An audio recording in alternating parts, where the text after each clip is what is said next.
Hello, welcome to FinTech Impact. I'm your host, Jason Pereira. Today on the show, I have Anna Mouland, CEO and co-founder of Bequest. Bequest is an online platform that allows for the administration of trusts, estates, and powers of attorney in a streamlined digital way to help eliminate a lot of the incredibly heavy lifting that's involved with estate adjudication. And with that, here's my interview with Anna. Anna, thanks for your time today. Hi, Jason. Tell us about Bequest.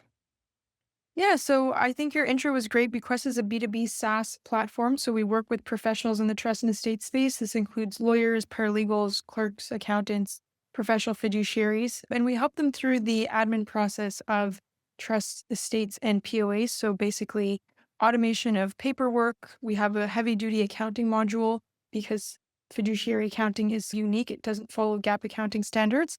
And we just overall make the process easier for them, starting with intake and then helping them wrap up with their final accounting reports. All right, it's a bunch to handle there. Now let's talk about the origin of the company, how did it come to be?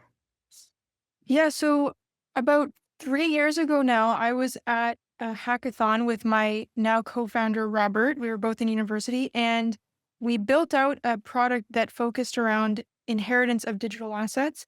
We decided to work on that project because my grandmother had passed away a couple of years prior, and her estate was very contentious for no reason. There was a lot of family drama that came out of it. And I remember just being struck watching these 60 plus year sibling relationships get torn apart over a 15,000 Canadian dollar estate that nobody needed. And that kind of stuck with me. So I think at this hackathon, we ended up building a solution in the space. We then won the hackathon, took the solution to market, got some money from Mark Cuban, which was cool, and then just went through the standard iterative process of speaking to users, finding out that your product has no PMF because it's actually not that good, figuring out what does have PMF, and doing some upward failure from there. Just dropped got some money from Mark Cuban and walked off. Okay, interesting. So yes, you're absolutely right. This is estate adjudication is basically something that can break families apart. So let's frame for everybody what the actual challenge is. Why is this complicated? I think it's complicated because there's a lot of liability at play and it needs to be done correctly. If somebody in your family passes away and you're the executor, meaning you have to administer their will, that's at least a part-time job that you're committing to take on for the next number of months, which is why a lot of people end up passing this work off to law firms. It's pretty significant heavy duty work, especially if the person doesn't have an estate plan, which about 50% of people don't. And unfortunately, you need to do it. So unlike estate planning, where you can do your best as a provider or as a professional to try and push people into getting a plan done with okay success, when you're on the post-death side or the post-trigger event side in the event of incapacity or an irrevocable trust, people have no choice. So I think that's where we've come in because the tasks that they have no choice on doing are extremely tedious and a lot less pleasant than the tasks that you need to get done on the planning side. So think in the worst case scenario, accounting reports that are brutal to create. You'd be really hard pressed to do that on your own as an untrained professional. Application forms that are not standardized, they differ county by county. You don't know what the paralegals or clerks at a certain county are going to want to see, if it's going to get rejected or not, long wait times with banks. So I think that it's more complex. There's more moving pieces. And unfortunately, there are deadlines associated with it. So it's just overall not very pleasant. And you might be grieving as well, which sucks. Well, yeah, that's the thing that really sucks about it the most is that this is happening at a time when someone is not really ready to cope with the work that's involved here. You're constantly touching a nerve with having to deal with the person's death. So that is another burden that happens and why people have a hard time dealing with it. So you've already addressed a number of the challenges. Let's talk about how you solve for them. What was the thinking around how you approached this initially? I think that there's a couple of things we wanted to keep in mind. Firstly, it's identifying the actual pain points. So obviously you need to just talk to your users. In this case, mainly law clerks and paralegals are using our software because the lawyer will be interfacing with the client and maybe making the broader stroke decisions. But when it comes down to actually entering transactions, filling in forms, that's usually going to their clerks and paralegals.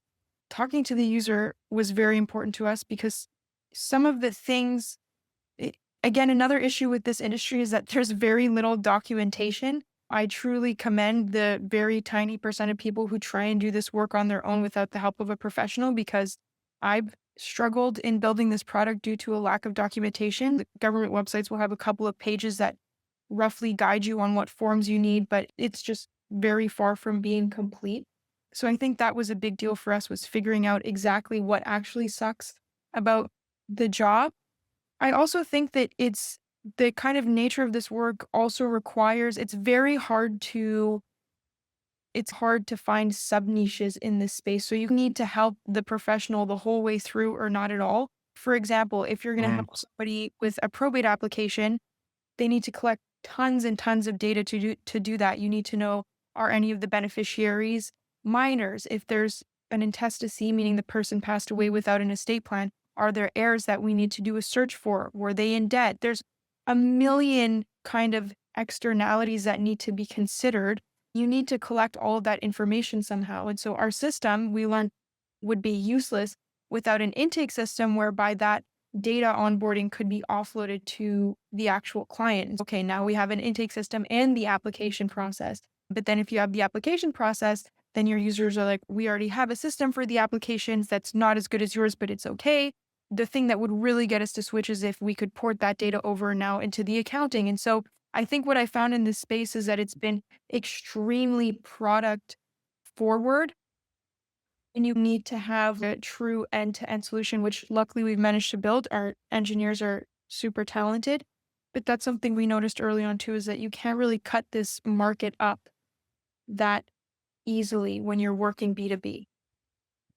no. And I think you hit upon something interesting there. Is the entire, you can't like just give them a partial solution aspect of it. And I think a lot of times people go into this from almost like a complete the forms standpoint, at least from what I've seen. It's, this thing needs to be done. How do I complete these forms?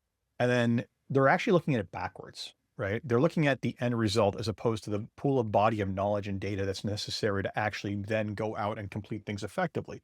So you get these kind of like broken data model, broken experiences pieces. It sounds to me like you realized pretty early on that the control of all data required for this was going to be a key criteria for getting it done effectively. And I think that the legal tech space in general, and especially trust in the States, which is not particularly sexy, like the death tech industry. I like to say you're combining death and administration and lawyers into a Venn diagram. And I'm sorry, short of the lawyers who work in that space, no one likes that combination. Precisely, yes, it's very overlooked. But I find that in this area of legal tech, there's not really great software. I think that software people generally have shied away from this industry. And I have seen platforms, I'm not going to name names, but I've seen this a couple of times, that have started advertising, hey, we do the probate applications. And when you actually look at what it is, they just have downloadable, fillable PDF. The government offers those for free on the government website. So it's that does literally nothing. And I understand, because bridging the gap between having this form and then getting data into it and then all the complexity that surrounds that. How are you updating it? How are you collecting it? Like, I don't necessarily blame them. I personally wouldn't advertise that as a feature, but I think that we've noticed that there's a real gap between certain kind of niche areas of the law where the liability is high, your product needs to be really, really good. You don't really have that much room to show up and say, this is like a broken MVP. And your users are like, oh, whatever, it's like 80% of the way there. It needs to be 100% right from the get go. And that's been our opportunity in a lot of ways. Talk to me about the end user experience. So this is not meant, is this meant for an end consumer to use or specifically for their advisors to use? This is only for the professionals. Okay, so the professionals. Talk to me about the experience for them. When someone passes away, what does it look like to get going on this? Yeah, so one insight that we had around pricing was we operate on a purely per file basis, because we work with, organizations of varying sizes. So we work with some solo practitioners, and then we also work with trust companies. And so having the per file model, I think, made most sense for us. They start off, they pay for their file as they go. They can't predict how many people are going to show up to their office and say, my mother passed away. So we didn't want to penalize people for that. Once the file is open, they start off with an intake process, but we also have AI features whereby they can drop in planning documents and we'll read the data from them. So this is another example of how this industry right now is forcing the professionals in it to sit around and rekey data that they already have. So they have to go bug the client, say, send me a copy of your trust or whatever. They get the copy of the document, and then they have to go through it, read it, understand it, which is a pain. And then they have to copy over all that information into at least one separate system. Usually it's more though, because they're putting it into their practice management system, their doc generation system, their accounting system. It's Yeah. massively painful. So we eliminate that in a couple ways. They can upload their documents, use our AI, they can use an intake form, whatever they want. And then everything is just step by step. It's pretty intuitive. This process, luckily, is a standardized governmental process. So from there, you'd have to identify, keep your list of contacts for the file, start generating your forms, do your accounting, generate your reports, and you're done. We definitely aim to streamline the process such that in their busy day, they can enter a file, see where they're at in the file, and the next step is already laid out for them.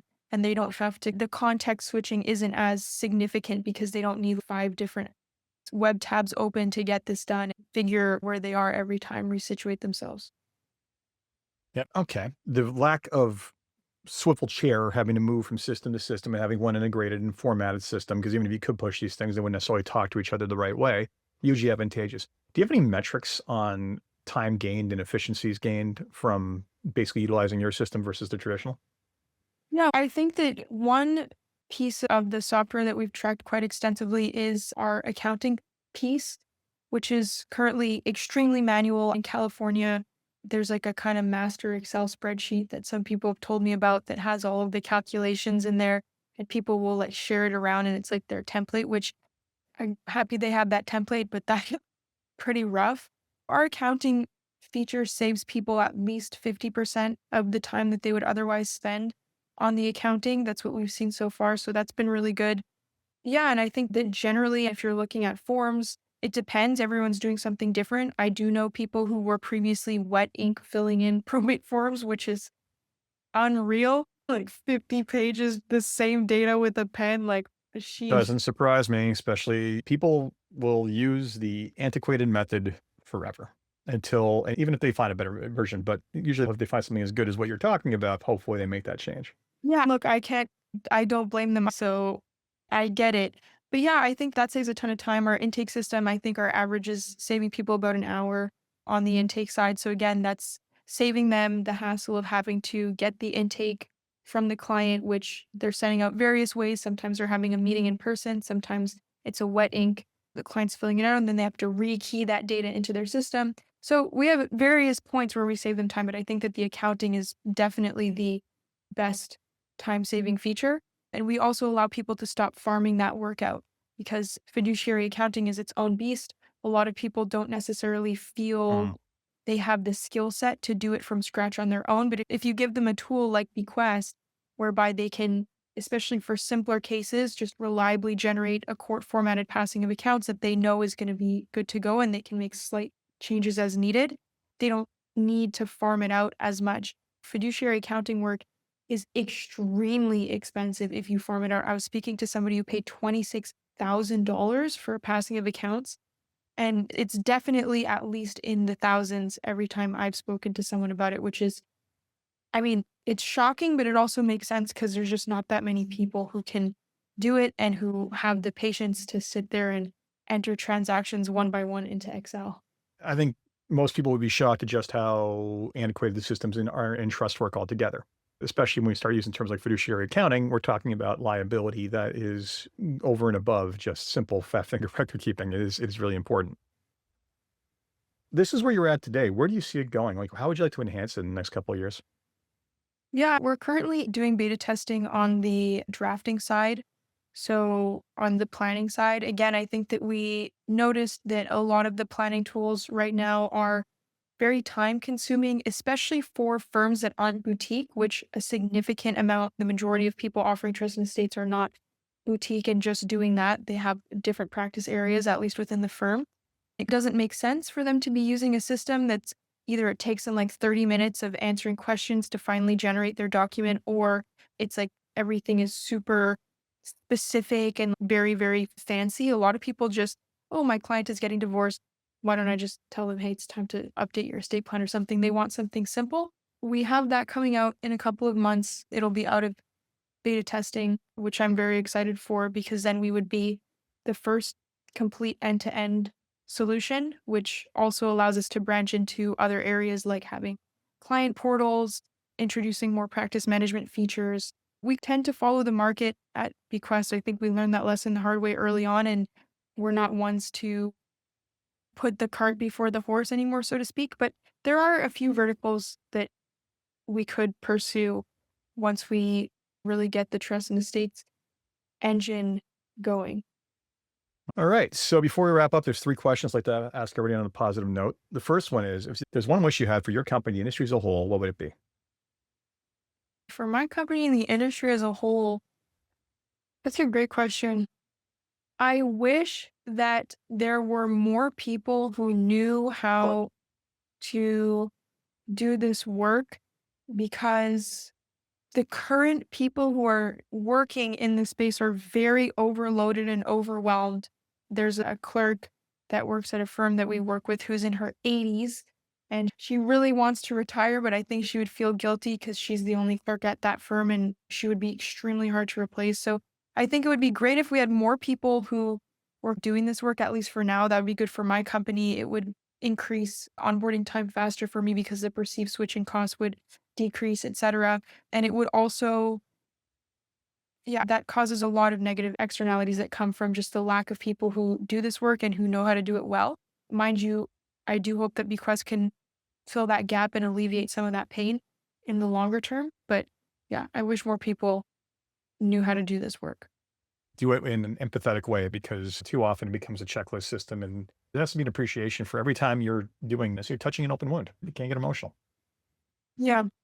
Second question I have for you is, what's been the biggest challenge in getting to where you are today? Running a brute force algorithm, basically, that's how this entire experience has felt. Rob, my co-founder, and I started this still in school. Rob was 18, I was 21. Went through an incubator in SF, left Canada, got our visas. Rob dropped out. I barely graduated. And we had obviously done like internships before, but we were both in software engineering. I got kicked out of that role very quickly because now I had to be the CEO. So I did kind of everything but what I had gone to school to do, which has worked out well. I'm incredibly grateful. This has been a fantastic time. All the VCs that helped us along the way, I just feel grateful. I think it's so sick that they enabled us to do this, but simultaneously, like, we've learned a lot of lessons, almost always the hard way. It feels like it's quite difficult to predict the future and next business, or as we continue moving forward with Bequest, now our heuristics are getting a lot better. And I see, when I talk to people, I see that Rob and I have become kind of executives slash operators in a way that we previously weren't. But I definitely think the brute force of starting a company like this is pretty harsh. It's as much as the glamorous scene or glamorous belief of what it is to run a startup, and especially in a challenging space, seems, the reality is far from that. Running a business is pain. It's glamorous for the 5 minutes after you raise, and then you're like, oh my gosh. Yeah, no kidding. And actually, you do something right. Otherwise, I'm not going to get any more money in the future. Yep, it's the treadmill this shows no mercy. All right. And the last question I have for you is, what excites you the most about what it is you're working on and keeps you getting up in the morning to fight the good fight? I think that one thing that I really like about this is I feel like it is very positive sum. I really think that we're helping people. I think that the product is excellent. I feel very proud of the team. I feel great about it. I think that everybody kind of wins in this scenario, which is important to me. That's what I like about the startup space, is the aspirational, hopeful, future oriented thinking. The people I work with are awesome. I have these amazing lawyers and clerks and paralegals who are so busy and still take time out of their day every day to send me messages and make feature recommendations and are so kind. So I think that the people I work with, my team, like, that's also awesome because we're all very aligned on the mission and is moving forward and going somewhere. So we're not just hitting our head against the wall. So yeah, if it weren't for that, this is pretty brutal, but it ends up being worthwhile. So it feels great. Excellent. Anna, thank you so much for your time. Thanks, Jason. This was great. So that was Anna Mouland of Bequest. If you are a professional looking to basically make your estate adjudication process a lot easier, then by all means, please take the time to look at them. As always, if you enjoyed this podcast, please leave a review on Apple Podcasts, SoundCloud, Spotify, or wherever it is you get your podcasts. And until next time, take care.